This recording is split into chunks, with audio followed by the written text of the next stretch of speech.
Hey everyone, Adam here. Today's story, they came to conquer Sol. They left with towels. The Aurelians thought they were bringing civilization to a primitive world. They brought fleets, pride, and exactly zero weather sense. What they found wasn't resistance, it was hospitality, the human kind. So grab a towel, settle in, and let's begin. The first mistake the Aurelian Compact made was assuming Earth would act like a nation. It was a flattering assumption. The Aurelian Compact thought in maps and ministries. The humans thought in weather. The difference seemed minor right up until plasma met humidity and discovered who had seniority. On the day the fleet arrived over Sol, Admiral Varin stood on the bridge of the flagship Quiet Meridian and admired the neat blue of Terra 3. His intelligence chief, Horace Jale, cleared his throat twice, the universal sign for bad news coming politely, and pointed to the line in the dossier no one wanted to read out loud. "Classification," Jale said. 15. Varin didn't grimace. Admirals don't grimace. It creates turbulence in the hierarchy. "We've pacified 15s before," he said. True. The Compact had pacified several Class 15 worlds.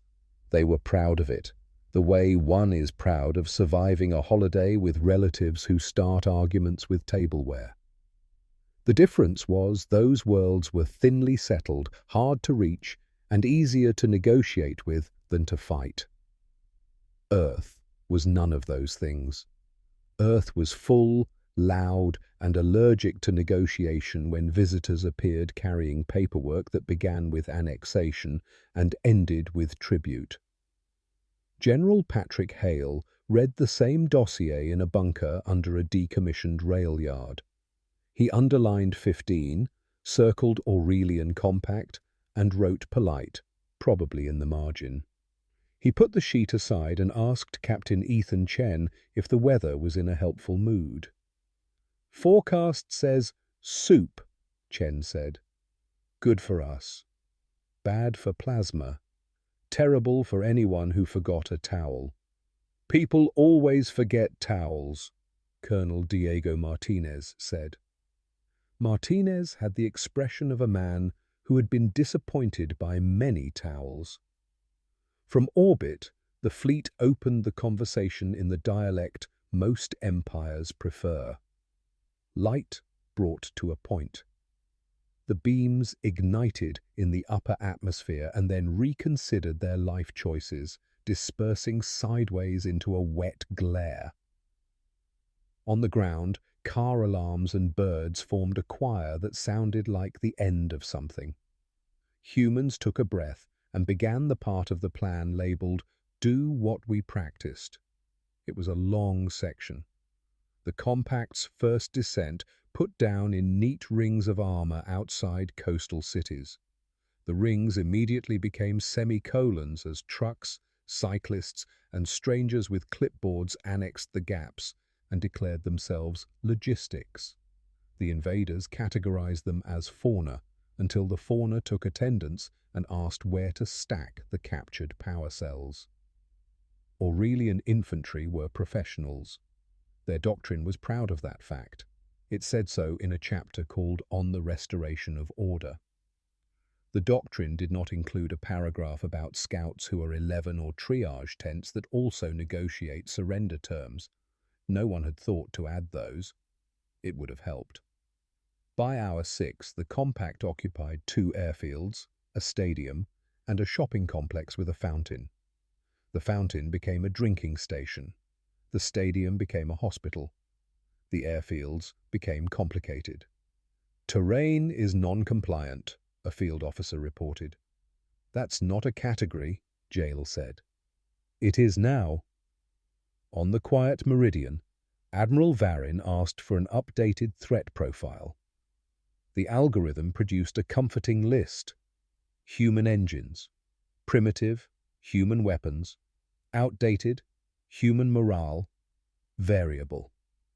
It missed the questions worth asking, like, how many ways can a species invent to keep talking when their radios die? And what is the carrying capacity of a stubborn idea? The humans kept talking.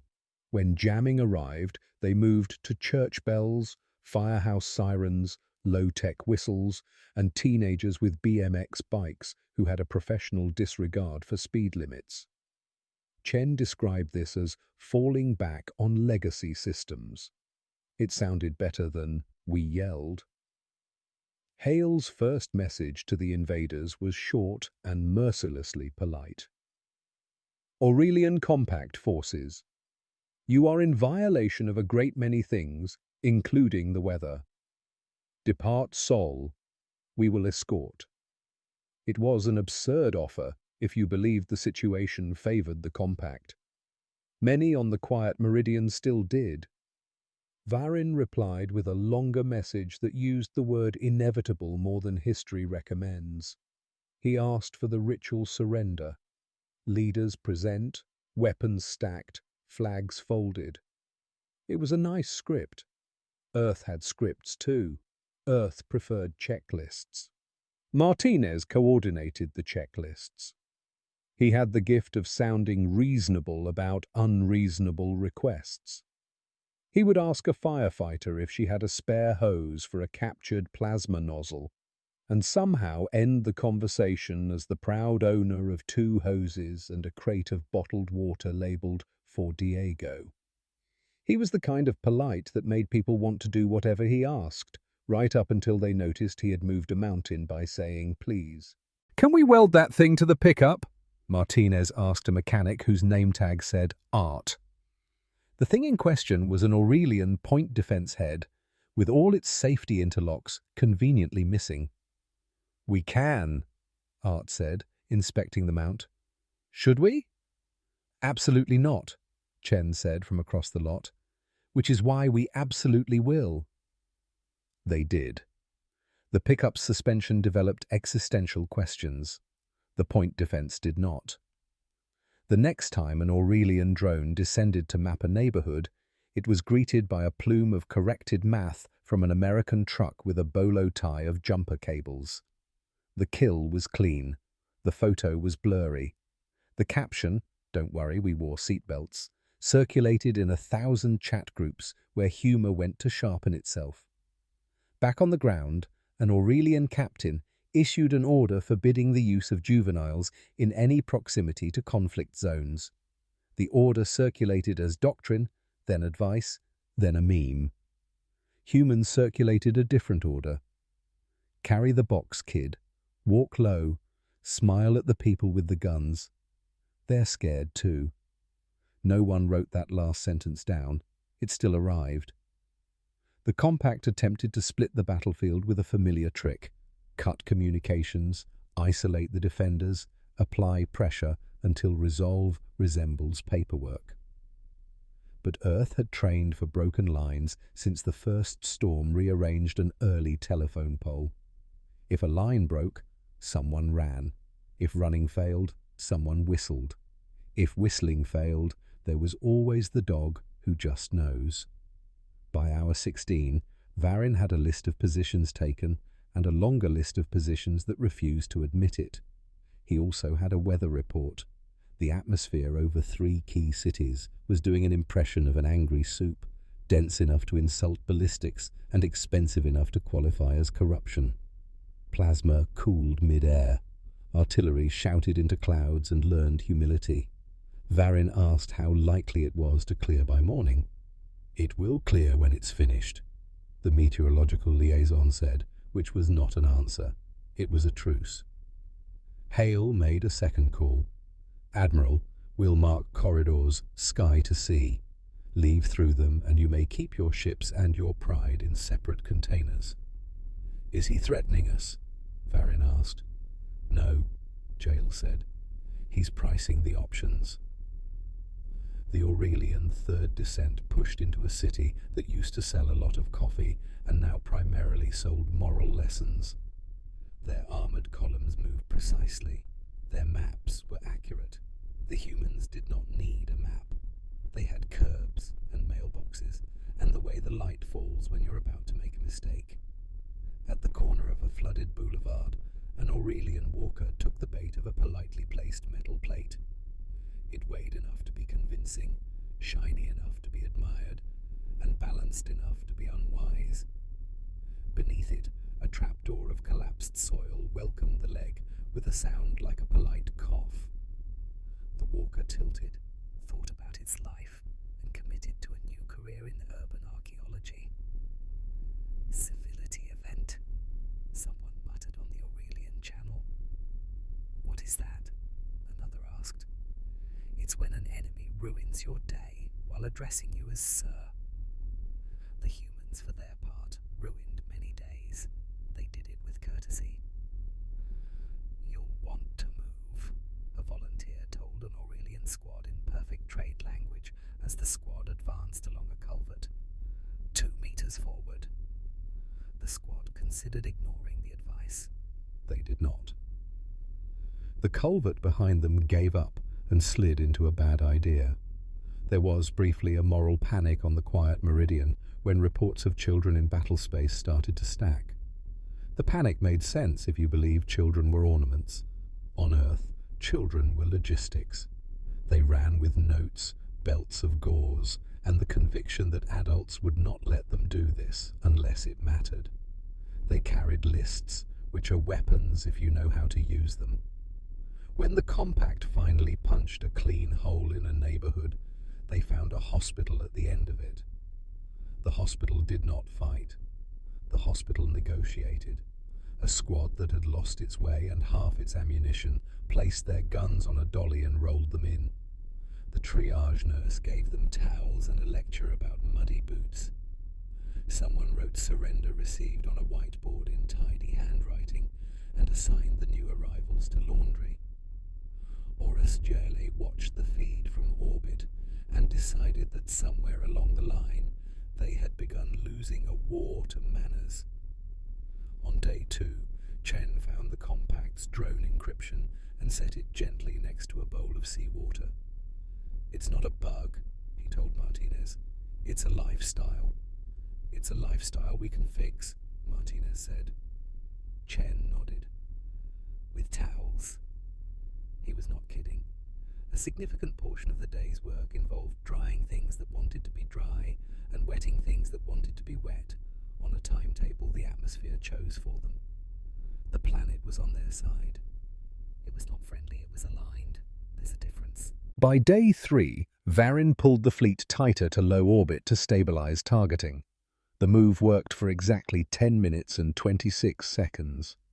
Then the atmosphere, feeling underappreciated, shrugged sideways again and politely erased 3 targeting solutions.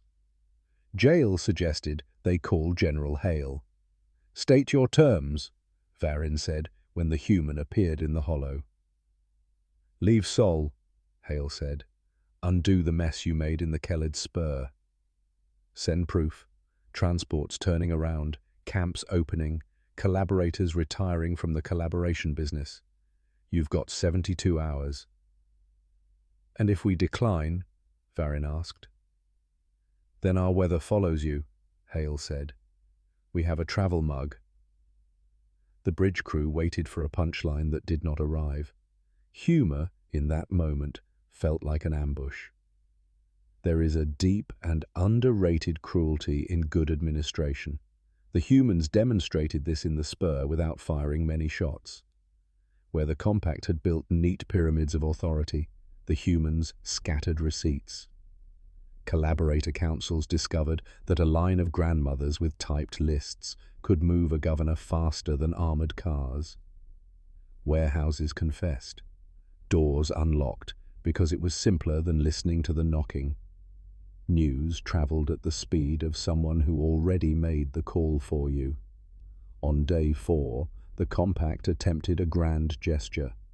They seized a broadcast tower, declared Earth pacified, and invited the planet to prove them wrong.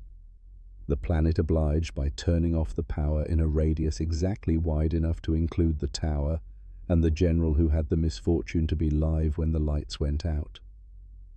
The clip became famous. A caption trailed it into history. "Please hold. Your conquest is important to us." Varin did not sleep. He did not blink much. He watched a loop of 4 scenes: a pickup truck helping gravity invent new math, a hospital accepting a surrender and handing out linens, a group of teenagers flying drones with one hand while eating with the other, and a human child offering a piece of bread to an Aurelian corporal and asking in perfect trade language, "Do you know the way home?"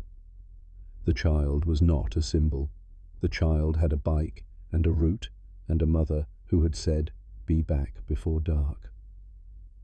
Hale called again at hour 48. "How are we doing?" he asked, as if they were co-workers checking on a shared project. "We are discussing your terms," Varin said. It was technically true. Someone, somewhere in the compact's hierarchy, was always discussing something. "Good," Hale said. "Weather update. The corridor will be clear on the hour. If you leave, bring towels. Vacuum is dry, but the launch sites are not." "This is undignified," Varin said. "It is," Hale agreed, "but it's also survivable." In the city with the stadium hospital, Colonel Martinez stood on a roof with a pair of binoculars that had seen better wars. The air had that after-storm shine, where each puddle auditioned for the role of mirror. He watched Aurelian transports rise, wobble, and find their confidence. He watched a crate of something dangerous slip on a loading ramp, hit a puddle, and hiss in a way that suggested it had finally learned its limitations. "You think they'll go clean?"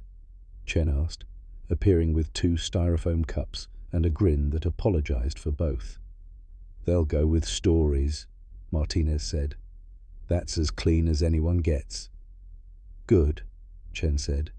"We need witnesses." The quiet meridian reached the edge of Sol's influence with reluctant grace.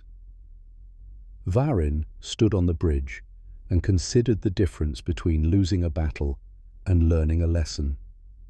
One is an event. The other is a curriculum. He told Jail to transmit acceptance of Hale's terms. He did not add for now. That was implied by everyone's continued breathing. The humans did not cheer in public. They had a superstition about declaring victory before the dishes were washed. They cheered in kitchens and on stoops and in group chats with names like Storm Warning Appreciation Society and I Told You to Bring Towels. They cheered quietly in rooms that smelled like disinfectant and courage. Then they got back to work. When the fleet was safely outbound, Hale recorded a message for anyone else browsing the catalogue of ambitious mistakes. For visiting powers, Sol is open for tourists with modest expectations and closed for annexations with large ones. If you come with paperwork, bring pens. If you come with weapons, bring towels. You'll need them for the weather. A week later, in a hall of mirrors on the Aurelian world of Coranth Prime, a panel of somber officials asked Admiral Varin to explain what had gone wrong. "We were not prepared for their technology," an official suggested helpfully. "Our technology was adequate," Varin said. "Then their numbers. Our numbers were not the issue." Then what was the decisive factor? Varin considered explaining the human habit of inventing new categories when old ones fail, or the way politeness, applied with precision, can take the place of artillery. He could have produced a white paper on ambient humidity as a combatant. Instead, he chose the statement least likely to be misunderstood. "They live there," he said, "all of them, on purpose. They have practice." The panel did not appreciate the answer. The panel preferred levers to be pulled and knobs to be turned. Varin could not provide a lever marked "Stop being human." He did not think it would help, even if he could. Back on Earth, Martinez visited the stadium one last time. The field was grass again, stubbornly indifferent to what had happened. A nurse he recognized waved from a doorway and shouted something about laundry. He waved back and promised to send more hands if needed. It was not needed. The city was, in the way cities are, already digesting the event and repurposing it into stories.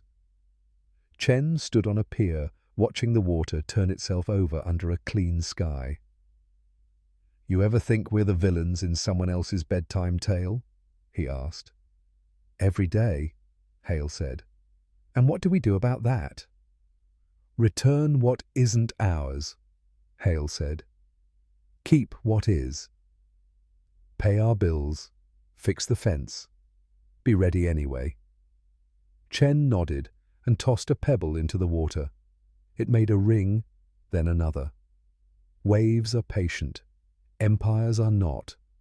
Planets win the long games. When the first Aurelian ship reached a friendly port, an officer asked the dockmaster if they stocked towels. The dockmaster said yes, but advised bringing extras.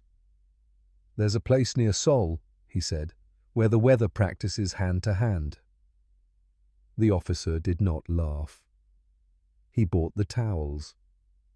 In later years, historians would quote tactical analyses and loss ratios, and they would be mostly right.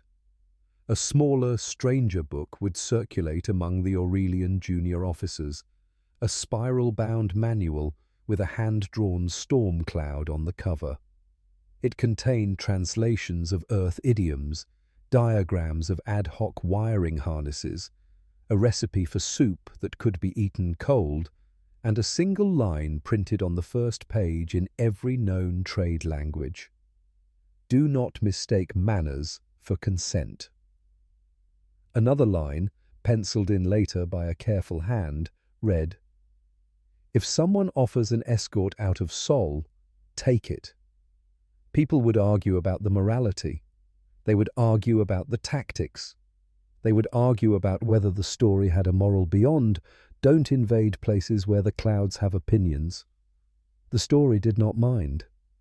It went on without them, the way weather goes on, choosing a direction, ignoring predictions, and politely reminding anyone who forgot that practice is the most unfair advantage of all. At some point, a child who had once handed bread to a terrified soldier grew up and watched a different sky. He kept the habit of carrying lists. He kept the habit of saying please. He kept a towel in his backpack because his mother had taught him to travel like a diplomat. When he bicycled past the stadium, now mostly a stadium again, he did not think of conquest or empires. He thought about laundry and how the worst days are easiest to survive when the sheets are clean. On another world, Admiral Sile Varin retired to a small house with a stubborn garden. He set a chair where the sun hit it mildly and read weather reports for places he would never see. He did not pray because he had nothing left to ask for. He did, occasionally, say thank you to no one in particular, for the education and for the fact that he had been allowed to leave the classroom with his life. When people asked him what Earth was like, he said, "Polite." They laughed. He did not. "Polite," he repeated, "and precise." "Dangerous?" He considered the word, then shook his head. "Competent," he said, "and that is worse."